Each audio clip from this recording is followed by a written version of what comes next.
My name is Mike Taylor and I work with digital science. I got involved in research and publishing because I was a passionate advocate of open science. This was a long time ago, 30 years, where my hair was longer and publishing titles were much longer. I started working in open science because I am passionate about communicating the results of research. And the challenge for the panel today is to reflect, think about the challenges of science policy. And I have been thinking about the challenges of openness, the thing that I have spent 25 years working on. In much of the world, we have seen a revolution in open publishing over the last 10 years. Much of the world is 10 years behind Brazil. Brazil has been doing open access for 20 years, and Europe has been less than 10 years. But this is a revolution in how we communicate scientific policy.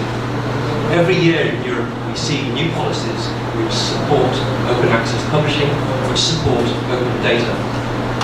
And this move towards open science is probably the biggest revolution in scientific communication that we have seen since the 17th century, when technological innovation enabled the first magazines, the first journals, the first newspapers to open up a dialogue between the academics and some parts of the broader population.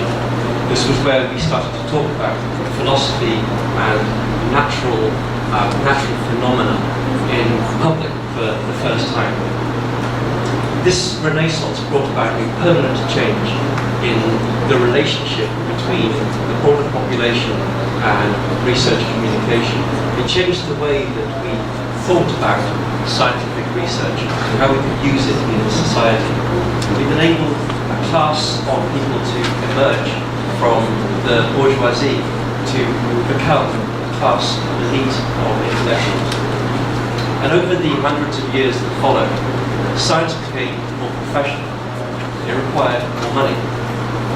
Social upheaval in the 19th and 20th centuries enabled a new generation of researchers.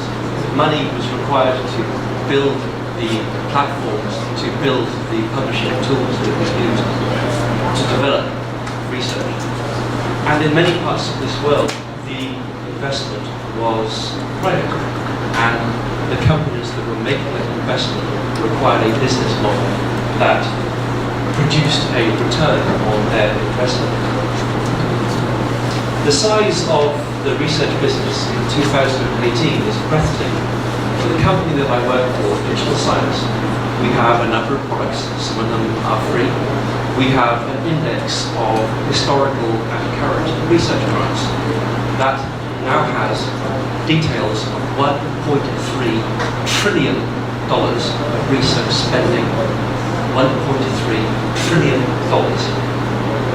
The work that has gone into increasing knowledge is breathtaking. Every year we see 3 to 4 million research articles being published. And much of this money comes from government. Government is the #1 researcher of funding.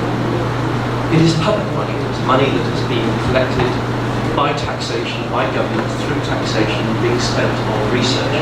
And in many parts of the world, it is government that is enabling the change from closed to open science. But the political world has become increasingly populist. Much of this has been available because of the increasing use of social networks. The message from political messages have become simpler, they have become quicker, they are much less mediated by journalists. They are less thoughtful, perhaps. In the USA and in my country, in the UK, politicians have become increasingly skeptical of experts and intellectuals, and they have used this to enable great electoral success in our democracies. The challenge for us academics, the people of us who work in academia, is to embrace some of this new technology and to embrace the new tools that are available to us. We need to be part of these new relationships, these new direct relationships that are being formed between the political elite and with the broad population. We have to ensure that the results of these billions of dollars of research funding are not only accessible if you know where to look, if you know the words to use, if you know how to read research, but also, as my colleague was saying, the endeavour, the need, the context of research needs to be explained. We need to take communication seriously. We as academics have to build trust. We have to learn how to listen, we have to learn how to speak to the widest possible population. Openness, we say in Britain, is a double-edged sword. Being open like a sword can cut in both directions. We can use it for strength, we can use it to build relationships, but it can also be used by populist politicians to accuse us of being intellectual elite, to accuse us of wasting money in the pursuit of remote academic purpose. We need to be careful, we need to be thoughtful about how we communicate the value of our research and how we connect our work with the needs of the people, the needs of humanity.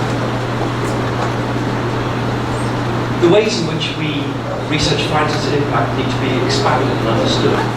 For those of us who work in Metricas, we spend our time looking for evidence of impact in clinical case studies, patents, policy documents. Our work is about finding evidence of where research is connecting with society and explaining the need for broader impact. We are trying to build trust between the widest parts of society and those of us who have got the good fortune to work in research and teaching. Explanations of success have to go beyond the exchange of thousands of lines of data to try to go deeper into the meaning and relevance of the data, to try and explain science on human terms. Now, much is spoken of citizen science and the possibilities of open science and open society, but really we have only started to work on increasing the engagement between academia and with the broader population. Funders in the UK are beginning to experiment with new ideas of increasing access and engagement. Last month I was at a conference in Oxford and I heard about an experiment run by one of our largest medical funders, so funded by the government, called citizen juries.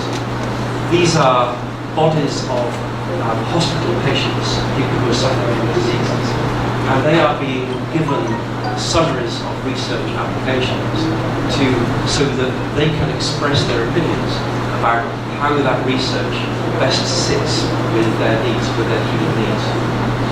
These programs such as involving ordinary non-academic people to consider the impact of science, require that we need to think very much harder about the effects and contact that our research has with broader members of society. Open access publishing is a revolution, but it is a first step in open science, not the last step.